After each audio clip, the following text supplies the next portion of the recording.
Ang alamat ng kamote. Ilang daang taon na ang nakalipas nang magkaroon ng matinding tagtuyot sa mundo. Mainit ang panahon at walang ulan. Ang mga pananim ay nanuyot at ang mga alagang hayop ay nagkasakit at namatay. Dahil dito, halos walang makain ang mga tao.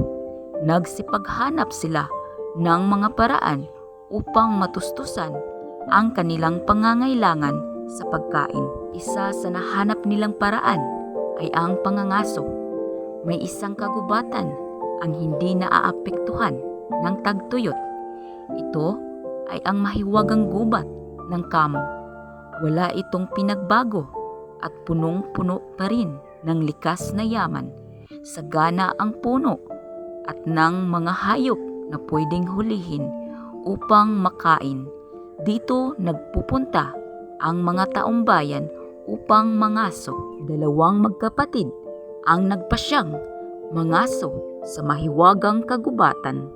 Maagang nagpunta ang magkapatid upang makarami ng mahuhuling hayop.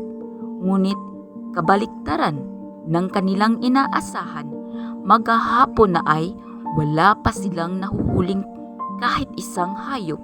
Gutom na ang magkapatid, kaya't nagpasya silang magpahinga muna bago umuwi.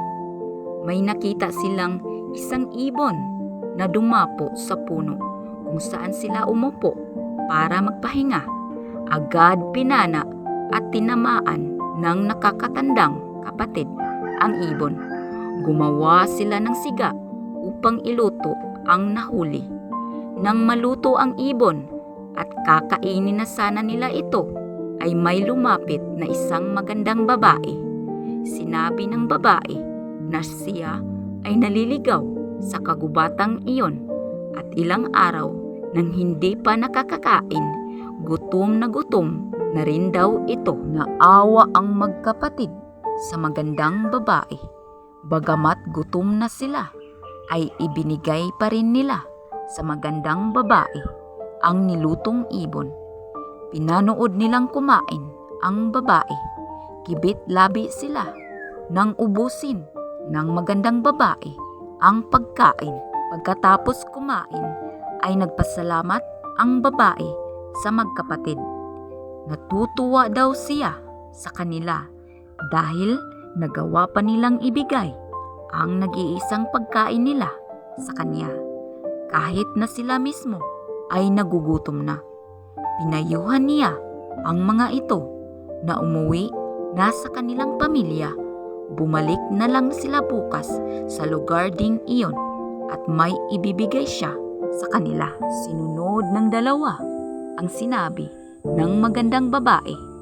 Umuwi ang magkapatid, ngunit sila ay malungkot sapagkat walang bitbit na mailuluto para sa hapunan ng mag-anak. Kinabukasan, nagbalik ang magkapatid sa parehas na lugar kung saan nila nakilala ang babae.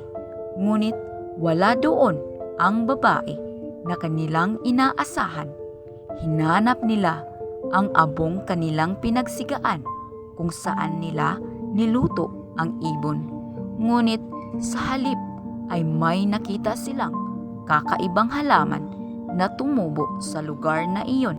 Nagtaka sila sapagkat nakakasiguro silang wala pa ang nasabing halaman na kakaiba ang dahon na gumagapang sa lupa kahapon nang sila ay nagpapahinga. Marahil ito na ang sinasabi ng maganda at mahiwagang babae na ibibigay niya sa kanila. Ngayon lang nila nakita ang halamang iyon. Nagkakaiba ang dahon at mga hugis nito, kulay berde at iba't ibang mga kulay na gumagapang sa lupa. At nang bunutin nila ito, ay nakita nila na ang mga ugat nito ay matataba na parang mga bunga. Nag-uwi sila ng nasabing halaman upang itanong sa mga taumbayan kung may nakakaalam sa halamang ito. Ngunit Wala ni isa ang makapagsabi kung ano ito. Niluto nila ang bunga at tinikman ito. Masarap ang bunga at nakakabusog ito. Maski kunti lamang ang kakainin.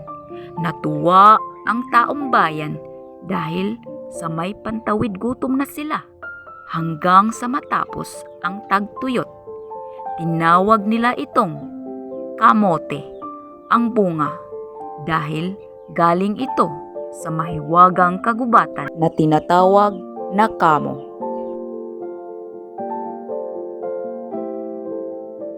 Kung nagustuhan mo ang video na ito, isang bagsak naman po dyan ng subscribe button at paki-like na rin. Maraming salamat!